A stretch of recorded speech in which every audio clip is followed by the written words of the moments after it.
가기사는 가기사는 증시 증시 각도기. 각도기. 네. 네, 안녕하세요. 젊은 투자 증시 나침반 안지원입니다. 목소리가 아주 안 좋아지셨네요. 네, 네, 시장이 너무 들쭉날쭉해서 그런가요? 네, 목도 안 좋고 오늘 시장도 좋다가 말았습니다. 오늘 뭐 별 일이 다 있었습니다. 자라보고 놀란 것은 속뚜껑 보고 놀란다고 아주 깜짝 놀랄 만한 일이 있는데, 제가 네, 오늘 지정학적 리스크 관련 문제들이 굉장히 심각하게 대두됐잖아요. 오늘 장에서. 네, 그거를 보면서 많이 느끼게 되는 점이 있는데, 한국이 국제 뉴스 이런 거에 굉장히 뭐랄까, 좀 '왜 떨어져 있구나.' 이런 생각이 굉장히 많이 들고, 모든 거를 외신 한두 개에 좌우되는구나 이런 걸 느끼면서, 그래서 '주식시장까지 이렇게 취약하구나.' 하는 걸 느껴서 좀 안타까웠습니다. 그래서 저희 증시각도기 TV에서는 계속 이거를 역사적인 관점에서 맥락에서 해석해 보자, 그러면서 지금 우리가 얻을 수 있는 정보가 너무 제한적이기 때문에 그나마 좀 일개 개인의 이야기이긴 하지만 러시아에서 귀화했던 일리아 이야기가 가장 설득력이 있어 보인다. 그래서 일리아 얘기를 중심으로 현재 우크라이나 러시아 사태를 좀 보자라는 이야기를 드렸고, 그래서 이 사건의 핵심적인 이슈는 우크라이나의 나토 가입 여부가 가장 중요하다, 이런 말씀을 계속 드렸거든요. 그래서 네, 나토 가입 철회를 했기 때문에 이거는 큰 산은 넘었다라고 봤는데, 뭐 지금 단계에서 우크라이나는 뭐 연루가 되니까 뭔가 할 수가 있죠. 뭐 한 걸 할 수가 있는데, 지금 지정학적인 상황들을 좀 말씀드리면, 우크라이나 가운데 지방을 지나는 지도에도 보이는 굉장히 큰 강이 하나 있어요. 드네프르 강이라고 하나가 있는데요. 중간에 강폭이 넓은 데서 이렇게 바라보면 바다를 보는 것처럼 넓은 강이 있습니다. 거기 뭐 구글 지도 같은 걸로 찍어서 강 근처에 도심 찍어서 강 사진 막 나오거든요. 그럼 보시면 강이 끝이 안 보여요. 그렇게 중간에 큰 강이 있는데, 이 강을 중심으로 해서 동편과 서편으로 우크라이나는 나눠지는데, 동편에는 동편에는 친러시아계가 7-8할 이상이 러시아계고요. 그다음 서편에는 우크라이나 사람들이 많고, 아무래도 폴란드 옆이고 하니까 아무래도 유럽의 영향을 많이 받습니다. 그런데 이게 이렇게 표현되면 굉장히 좀 어제도 표현을 아침 미국 마감에서 말씀드렸습니다만, 내륙 한국과 제주도와의 관계라 그럴까요? 왜 이런 말씀을 드리냐면, 거기 보시면 지도 보시면 다 나오는데 글자가요 러시아어예요, 거의. 그래서 우크라이나 사람들은 러시아 말을 다 이해합니다. 다 이해해요. 그럼 우크라이나, 한국에 보면 유튜브 하시는 러시아의 굉장히 멋진 여성분들이 러시아 소개하는 것들을 봐도 그런데, 우크라이나 사람들은 러시아 말을 100%다 이해하는데, 러시아 사람들은 우크라이나 말을 이해는 하는데 다 이해 못해요. 대략 한 7할 정도 이해를 한다고 하고, 우크라이나 사람들은 러시아 말을 전부 다 이해한다고 합니다. 이게 무슨 말이냐면, 우리가 제주도 분들하고 대화를 해보면 제주도 분들이 본격적으로 자기네 사투리로 말하기 시작하면 알아듣다 말다 알아듣다 말다 하거든요. 근데 절반 이상은 알아들어요. 근데 네, 제주도 분들은 우리나라 말 다 알아듣잖아요. 약간 그런 관계죠. 그러니까 역사적으로 봤을 때 지금 드네프르강 동쪽이 러시아계 사람들이 다수를 이루고 있다라는 측면에서 보면, 러시아 입장에서 보면 우크라이나가 완전히 남의 나라가 아닌데, 거기에서 이제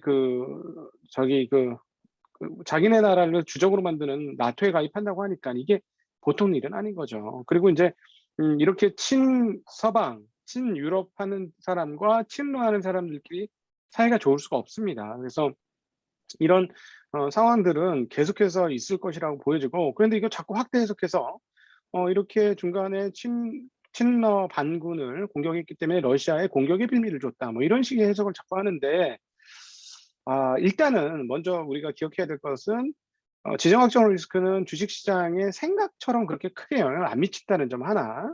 그래서 제가 오죽했으면 미국 본토가 날아갔던 2002년도에 9.11 테러까지도 말씀드리면서 그 후에 주식시장의 궤적들에 대해서 말씀드렸어요. 뭐 과거에 또 이라크 전쟁이나 이런 것들도 있었고, 그걸 먼저 기억하셨으면 좋겠고, 그리고 이 러시아 우크라이나의 상황들을 너무 내 마음대로 해석하거나 또 그렇게 해석된 기사에 너무 내 마음을 다 뺏길 필요는 없다라는 말씀을 다시 한번 드리고 싶습니다. 좀 이런 말씀 드릴 필요는 없어요. 사실은 이런 말씀 드려서 좋은 얘기 들을 게 없거든요. 왜냐하면 인간 본성과 좀 역의 방향인 거잖아요. 원래 전쟁을 워낙 싫어하고 이런 것들을 굉장히 충격적으로 받아들이기 때문에 그냥 충격입니다. 조심하세요. 도망가세요." 이렇게 하는 게 사람들 심리에는 훨씬 더 부합하는 이야기인데 전 투자자들이 다치지 말았으면 좋겠다는 심정으로 이렇게 감히 말씀드립니다. 네. 네, 맞습니다. 오늘 한국 시장의 흐름을 완전히 오후 1시 조금 전에 보도가 많이 바꿔 놨었는데요.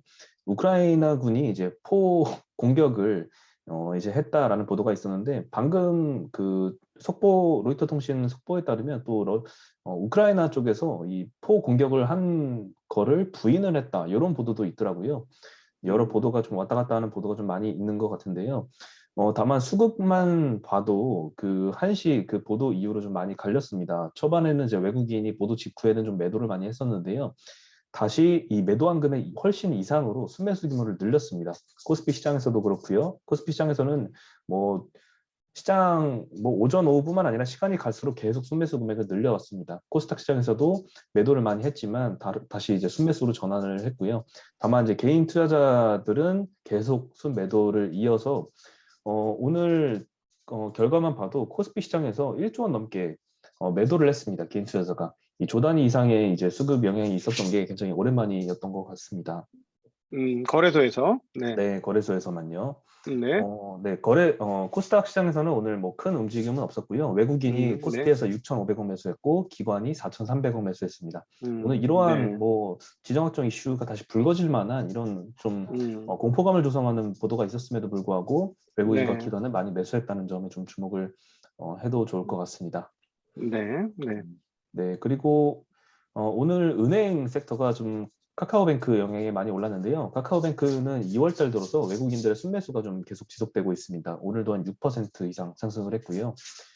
하나금융지주가 오늘 3.5% 상승을 했고, 우리금융이 1.7%, KB와 신한은 보합세였는데요.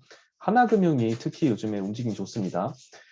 신고가를 넘어서서 2018년 고점까지도 지금 확대가 된 상황이거든요.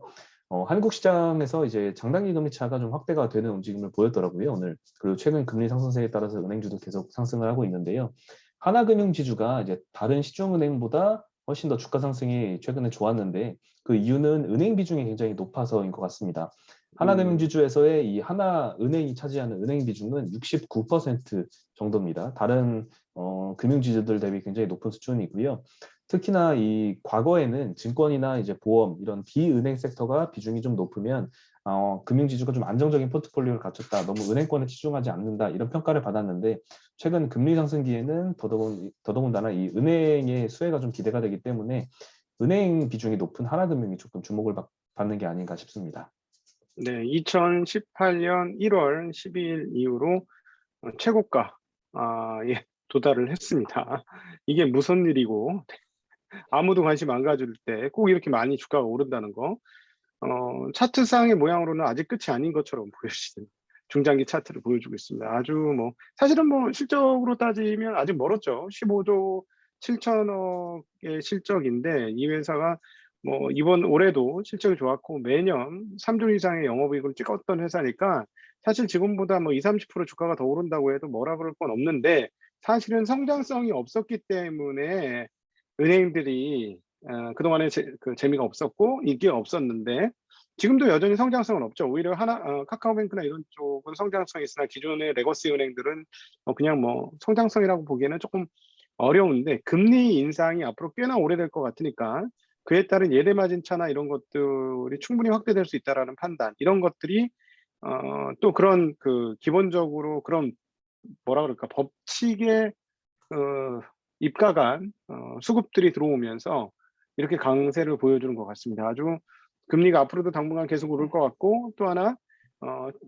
총 대출 양은 지금 제한이 되어지고 제어가 되고 있습니다만, 국내 경제 규모가 커진다면 제한이 되더라도 결국은 총 대출 규모는 줄지는 않을 것이고, 그리고 거기에다 대출을 많이 못하기 때문에 확대된 예대금리 차, 여기서 나오는 높은 수익, 거기에다 플러스 알파로 금리가 올라가면서 추가적으로 이익 예대 마진폭이 증가할 수 있다라는 가능성, 이런 것들이 한꺼번에 작용을 하면서 은행주 쪽으로 지금 매기가 계속 들어가서 굉장히 높은 가격을 형성을 하고 있는데, 아직 비싸지 않은 거는 맞는 얘기긴 하지만 이제부터는 손은 안 나가죠. 신규 매수는. 네, 이 정도 올랐으면 신고가니까. 네. 네, 그리고 운수창고 섹터가 이제 두 번째로 많이 올랐는데요. 이 물류 대란 수혜가 좀 지속될 것이다 이런 기대감이 좀 퍼지고 있는 것 같습니다. 특히나 해운주들이 오늘 그래서 상승세가 좀 돋보였는데요. 1분기 현재까지 이제 상하이 컨테이너 운임 지수가 평균 지수가 작년 4분기 대비 한 8% 정도 높은 수준으로 올라왔다고 합니다. 상승 네. 추세를 계속 이어가고 있는 것 같고요. 1분기에도 그래서 실적 성장이 이어질 것으로 보이고 생각보다 이 해운주들의 음, 피크아웃이 좀 딜레이되는 상황으로 가고 있는 것 같습니다. HMM 음, 실적도 이제 발표를 했었는데요. 4분기에 영업이익이 2조 7천억 정도 발표를 했었습니다. 그리고 올해 1분기 영업이익이 컨센서스가 지금 2조 5천억 정도로 형성이 돼 있거든요. 아마 이거를 좀 넘지 않을까 이런 생각도 들 정도로 지금 컨테이너 운임 지수가 계속 상승세를 보이고 있고요. 반면에 이 벌크선 운임 지수는 좀 떨어지는 상황이라서 좀 희비가 엇갈리고 있는 상황입니다. 오늘 네. 흥하해운은 상한가를 기록을 했고요. HMM이 10%나 상승을 했습니다. 대한해운과 페노션은 이제 1%, 마이너스 0.1% 정도로 이제 벌크선보다는 오늘 컨테이너 선의 주가 상승세가 돋보였습니다. 음, 그러니까 벌크선들은 굉장히 높게 찍혔다가 4천인가 찍혔다가 1,000대까지 떨어졌는데 지금 상하이너 컨테이너 운임지수는 5,150 정도 찍었다가 지금 약 5,000 깨지고 있어요. 아마 지금 4,980. 한국 관세 그 물류협회에 들어가 보면 상하이너 컨테이너 운임지수는 딱 나오기 때문에 바로 확인하실 수가 있는데요. 지금 막 이제 4,000이 깨졌습니다만은 올해 들어와서 평균치는 5,000이 넘는 것이고 그러면은 뭐 지금 고점에서 꺼지니까 피크아웃이냐라고 얘기할 수는 있겠습니다만 작년도 초에 가격이 3,000이 안 됐었습니다. 3,000이 안 됐었고 작년에 3월 달에 제일 저점을 형성한 게 그게 한 2,500선 조금 윗선이었는데 여전히 5,000선이라는 거는 작년 이맘때에 비해서 거의 2배 가까이 오른 게 유지되고 있기 때문에 그렇게 됐을 때 얼마나 지금 돈을 많이 벌고 있을까 생각해 보시면 당연히 뭐 주가가 올랐다가 이제 피크아웃 논란으로 떨어졌습니다만 이 상태가 유지되면 작년 4분기, 1분기까지는 실적이 당연히 좋을 것이다라고 예상이 되고 있는 부분이니 그렇게 보시면 될 것 같고 지난번에 멀스크 네, 멀스크가 이야기한 대로 6월 달 정도 이후에는 물류 적체가 해소될 것이다라고 본다면 올해 한 2분기부터는 가격은 조금 더 다운이 될 가능성은 좀 있어 보인다라고 보여집니다. 그리고 현재 가격은 조금 많이 높은 것 같아요. 왜냐하면 계속해서 얘기를 시크릿컬 업종하고 통화를 하다 보면 어떤 일을 얘기하냐면 가끔씩 그 업체들 중에 수출하는 업체들 중에 마진이 좀 빠진 애들이 있어요. 그래서 전화를 해 보면 "왜 마진이 빠졌냐?"라고 물어보면 물류비가 너무 올라가서 과거보다 물류비가 한 3배 정도 올라갔다. 그래서 그것들을 그 제품에 전가를 못 했다. 이런 경우는 실제로 영업이익에도 상당한 타격을 입히는 경우가 있습니다. 그래서 어 좀 떨어질 거는 같아요. 그래서 아마 1분기를 기점으로 점차 내려가지 않을까 보여지지만 어쨌든 그건 뒤집어서 보면 1분기까지는 해운 운임사들의 선사들의 이익은 유지가 될 것이다라는 거 볼 수 있겠죠. 그리고 피크아웃이 돼도 이게 떨어지겠죠. 떨어지더라도 과거 아주 안 좋은 정도 수준하고 비교해 보면 '그렇게 나쁠까.' 하는 생각도 또 더불어 해 보게 됩니다. 네. 네, 뭐 컨테이너 선사들은 뭐 수혜가 좀 더 길어지는 효과는 있지만 이제 반대로 말하면 뭐 적체가 조금 더 오래 간다라는 측면에서는 좀 굉장히 좀 피해를 보는 업종도 좀 많은 것 같습니다.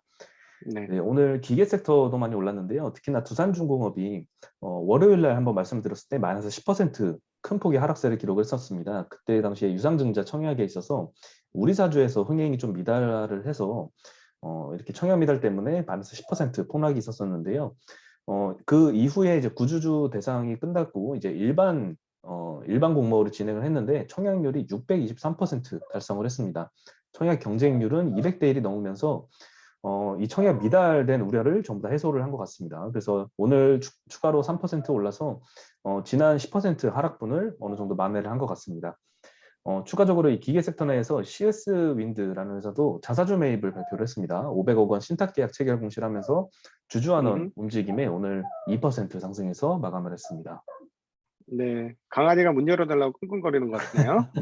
네. 네. 네. 저기 CS 윈드는 한국에 있는 풍력 회사 중에 가장 경쟁력이 있는 회사인 것은 분명히 맞습니다. 결국은 이제 조선업에서부터 이렇게 성장한 기술이 풍력 타워에까지 이어지고 있고 그리고 세계적인 뭐 베리타스나 이런 회사들하고도 거래를 하고 있죠. 그래서 풍력 타워에 있어서는 압도적인 1 위인데 그동안에 이제 주가가 참 많이 돈도 많이 버시고 주가도 높다 했는데 드디어 주주 친화적인 정책을 하는데 앞으로는 돈을 계속 벌 수 있는 회사니까 자사주 소각까지도 한번 기대해 보도록 하겠습니다. 네. 그리고 오늘 화학 섹터에서는 화장품주들이 굉장히 빛났습니다.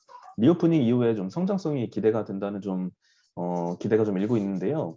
IBK 투자증권에서는 이제 화장품 같은 경우에는 면세점과 중국 내수 부진이 영향이 좀 컸다고 하는데, 반대로 이제 국내 이커머스 성장성 확대로 손해를 만회를 하고 올해 모멘텀이 더욱 강화될 것이다, 이런 의견을 냈고요. 음.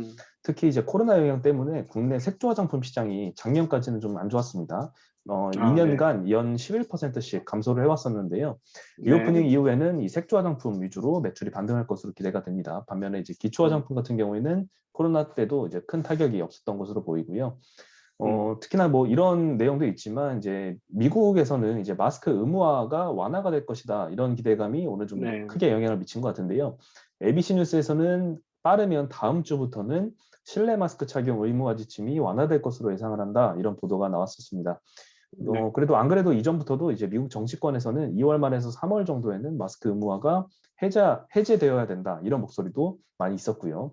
그래서 오늘은 특히나 이제 중소형 화장품사들이 특히나 강세를 보였습니다. 이츠한볼이 17%, 토니모리가 8.6%, 코스맥스 7%, LG생활건강도 그동안 굉장히 안 좋았었는데 오늘은 5.4% 반등을 했고요. 한국콜마도 5%, 아모레퍼시픽 3.6%를 기록을 했습니다. 네, 저는 이 마스크가 일종의 히잡과 같은 역할을 했다는 생각을 많이 했어요. 왜냐하면은 저는 옛날에 히잡이라든가 뭐 히잡뿐만 아니라 부르카까지 쓰는 경우에는 뭐 아니 저분들은 어떻게 결혼을 한대? 얼굴도 안 보고 뭐 이런 생각을 많이 했었는데 꼭 얼굴을 다 보여줄 필요는 없다는 게 이번 마스크 국면을 통해서 많이 보았습니다. 많은 남성과 많은 여성들이 깜짝깜짝 놀라는 일이 많았죠. 그렇죠?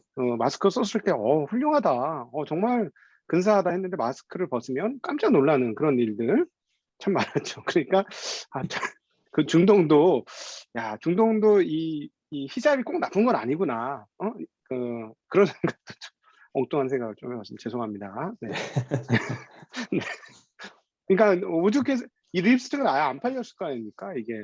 그쵸? 립스틱 안 팔리고 이쪽 2 위만 어떻게 좀 하면 색조를 했으면 되는 거잖아요. 그리고 뭐 저기 뭐 베이스 화장 외에는 화장할 필요가 없는 상황이었으니까 아무래도 색조 화장이 좀 힘들었겠죠. 그러니까 화장품 업체가 당연히 화장품하고 인제 그 마스크는 적의 관계다 이렇게 볼 수 있을 것 같습니다. 네. 네, 음. 맞습니다. 아무래도 화장은 더 많이 하겠죠, 마스크를 벗게 되면. 그래서 네. 어떤 보도에 따르면은 이제 미국에서는 이렇게 마스크 완화를 해제할 움직임이 분명히 있는 건 맞지만 국내에서도 마스크 완화가 해제될 것이다, 이런 보도가 좀 음. 많이 돌아서 사실이 음. 아닌데 그런 보도가 돈 것 때문에 오늘 화장품주들이 강했다, 음. 이런 보도도 있었는데요. 딱히 뭐 그런 뉴스가 돌았던 거는 제가 발견을 못 했거든요. 이제 음. 아마 누가 봐도 지금 국내 상황은 지금 뭐 10만 명씩 이제 확진자가 나오는 상황에서 당장 마스크 의무화를 완화하기에는 조금 일러 보이긴 합니다. 네. 네. 그리고 오늘 2차 전지 섹터가 뭐 전반적으로 그냥 혼조세를 보였는데 솔루스 첨단 소재가 오늘 5.5% 상승을 했거든요. 테슬라의 2차 전지용 전지박을 배터리사를 거쳐서 공급하는 게 아니라 직접 공급한다, 이런 보도가 나오면서 오늘 음. 상승을 이끌었습니다. 공급하는 네. 이제 전지박 같은 경우에는 테슬라가 자체 생산한다고 알려지는 4680 배터리에 사용될 예정이라고 하고요. 테슬라의 이번에 오스틴 공장으로 이제 납품이 된다라고 보도가 나왔는데 추후에는 베를린 공장까지도 이 전지박 납품 가능성이 있다라고 얘기가 나왔습니다. 네. 오늘 다른 2차 전지 뭐 소재 섹터는 에코프로 BM이 2% 음. 상승을 했고요. 대주전자재료, 포스코 케미칼은 그냥 보합세를 보였고요. LNF가 오늘 2.7% 음. 하락해서 마감을 했습니다. 이거 독특하네요. 지금 베를린 공장인가에 그 수백만 개의 4680 배터리가 쌓여 있다는 설은 있어요. 그게 이제 몇만 대분의 이제 자동차를 생산할 수 있는 건전지 아니냐 이렇게 얘기를 하고 있는데 사실은 그 4680 템리스를 잘 만드는 게 중요한 게 아니고 그거 중요하죠. 중요한데 그다음 더 중요한 게 뭐냐면 열 관리거든요. 계속해서 말하지만 왜 4680이 만만치 않냐면 너무 이게 두껍잖아요. 2배 이상 두껍잖아요. 그러니까 안에서 열이 나는데 이 열발산을 어떻게 시킬 것이냐가 그 배터리 업체들은 굉장히 큰 과제입니다. 그래서 열심히 하고 있지만 이게 쉽지 않고, 그다음에 완성을 한다는 이 셀 자체 이거 완성하는 게 중요한 게 아니고 양산율까지 어떻게 올리느냐가 상당히 중요합니다. 그래서 열 관리 문제와 양산 문제가 모두 걸려 있는 건데, 지금 만약에 그 예를 들어서 그렇게 만든다고 할지라도 열은 어디서 발생을 하냐면 사용할 때도 발생하지만 출력할 때 급출력할 때 많이 발생합니다. 그러니까 갑자기 그 순간 파워를 빵 쏘는 경우 있지 않습니까? 그때 열이 많이 발생해서 굉장히 위험해지는데요. 물론 그 부분에 있어서는 테슬라가 배터리 매니지먼트 그 열 관리 시스템이 아주 잘 되어 있습니다. 그럼에도 불구하고 그 가장 빠르게 제로백이 가장 빠른 차인 지금 나와 있는 모델 S의 경우는 21700도 안 써요. 이 포인트라는 거죠. 21700도 안 씁니다. 16850을 씁니다. 왜 그럴까요? 얇기 때문에 열 관리가 쉽기 때문입니다. 그러니까 폭발적인 에너지를 요청하는 거는 아직도 상당히 그 옛날의 배터리인 16850을 써요. 그러니까 이건 무슨 말이냐면 4680 배터리를 쓰려면 폭발적인 출력을 요청하지 않는 쪽에서부터 아마 사용이 될 것이고, 만약에 그렇다면 그 유력한 모델은 모델 Y나 모델 3라기보다도 사이버 트럭일 가능성이 저는 훨씬 더 높다고 보여지거든요. 근데 이미 아시다시피 2022년에 사이버 트럭이 나옵니까? 나온다는 건 요원하죠. 그리고 나올 필요도 없어요. 왜냐하면 지금 당장은 수요가 너무 많기 때문에 이 수요를 채워줘야 되기 때문에 새로운 모델을 만드는 거는 테슬라 입장에서는 굉장히 바보 같은 짓입니다. 왜냐하면 없어서 못 파는데 생산성이 최고로 올라간 제품을 빨리 단시간 내에 최대한 많이 만들어서 찍어내서 파는 게 가장 유리하지, 없는 거 새로 수요를 올려가지고 팔려고 시간을 엿다 쏟아붓는 거는 정말 바보 같은 짓이에요. 그런 측면에서 보면 사이버 트럭이 올해 안에 만들어질 가능성은 상당히 어렵고, 내년에도 도대체 언제 만들어질지 기약은 없어요. 그런 측면에서 보면 4680이 언제부터 쓰일지에 대해서 특별히 저는 개인적으로 테슬라 주식을 안 갖고 있습니다만, 지금 테슬라 주식을 갖고 있으신 분들이 이거를 너무 긍정적으로 생각하신다면 보유 편향에 빠질 수가 있기 때문에 그건 오히려 조심하라는 말씀을 저는 좀 드리고 싶습니다. 네. 그리고 이제 오스템 임플란트가 이제 거래가 재개될지 여부가 오늘 이제 예정이 되어 있고요. 오늘 결정이 될 예정인데 아직까지는 소식이 나온 것 같지는 않습니다. 그래서 한 네. 몇만 명 정도의 주주분들이 기다리고 있는 만큼 좋은 결과로 이어졌으면 좋겠고요. 음. 그리고 오늘 진단 키트 주들이 하락을 했거든요. ST 바이오센서랑 휴마시스가 4%씩 하락을 했는데 PHC라는 회사는 오히려 8% 급등을 했습니다. 이 PHC의 관계사인 필로시스가 이 진단 키트를 타액 항원 방식으로 검사를 하는데요. 이게 PCR보다 정확도가 높다라는 보도가 있습니다. 이전에 이제 벨기에랑 러시아, 태국, 독일, 호주에서는 이미 허가를 받았다고 하고요. 이 타액을 통해서 감염 여부 측정이 가능하다고 하는데 회사 측에서는 이제 호주에서 여러 업체들이 허가를 받았거든요. 그중에 ST바이오센서도 있지만 이보다 자기네 키트가 이제 훨씬 더 높은 등급을 받았다 이렇게 언급을 했고요. 국내에서도 이제 이런 목소리가 좀 나오고 있는 것 같습니다. 자가 키트로 검사를 할 때 타액 검사 방식을 활용해야 된다 이런 의견도 좀 존재하는 것 같고요. 뉴욕 타임즈에서도 이제 타액 검사 방식이 오미크론에 더욱더 효과적이다 이런 보도가 나오기도 했었습니다. 그래서 오늘 다른 키트 업체들은 좀 하락을 하는 와중에도 PHC는 8% 급등하는 모습을 보였습니다. 네. 사실 그 코로 이렇게 하면은 상당히 코가 간질간질 하고 기침 한번 하는 쾌감이 있긴 해요.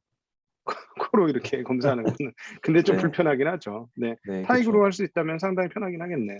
네. 네, 오늘 소식은 여기까지고요. 오늘로 참 많은 분들이 놀라셨을 것 같아요. 저도 뭐 오후 1시 정도 해가지고 갑자기 이제 종목들이 하락 반전을 해가지고 좀 깜짝 네. 놀랐는데 이 이슈가 빨리 마무리됐으면 좋겠네요. 언제까지 이 음. 멀리 떨어져 있는 이 우크라이나 이슈 가지고 계속 한국장이 특히나 이 네. 미국장 중에는 또 그런 이슈가 별로 없었던 것 같은데 이 아시아장 중에서는 특히나 이런 변동성이 왔다 갔다 하는 이런 움직임이 많아서 빨리 이제 네. 해소되고 우리 나라만의 이슈 가지고 좀 증시가 좀 네. 움직였으면 좋겠습니다. 저는 혹시나 해서 그냥 좀 최근에 이제 계속 교체를 하고 있으니까 어제 파는 거를 가지고 다른 거 사려고 이렇게 밑에다 주로를 깔아내는, 설마 이 가격에 걸리겠어? 하고 생각도 안 했는데 점심 먹고 와보니까 다 잡혀 있는 거예요. 네, 그 깜짝 놀랐죠. 깜짝 놀랐습니다. 오히려 저 같은 경우는 뭐 잡을 수 있어서 좋았던 날이기도 했는데 많은 분들은 굉장히 많이 놀래고 조금 흔들렸을 충분한 뉴스가 되지 않았나 싶습니다. 네, 오늘 소식은 여기까지 드리겠고요. 그러면 저희는 다시 내일은 또 제가 아니라 이제 쪽집게 증시 쪽집게가 여러분들에게 찾아뵙겠습니다. 네, 이 한 주간 동안 먼 거리에서 같이 방송하시느라 고생 많으셨습니다. 네, 주말에 네, 푹 쉬시고 건강한 모습으로 뵙도록 할게요. 네, 그럼 저희는 여기서 인사드리겠습니다. 안녕. 안녕.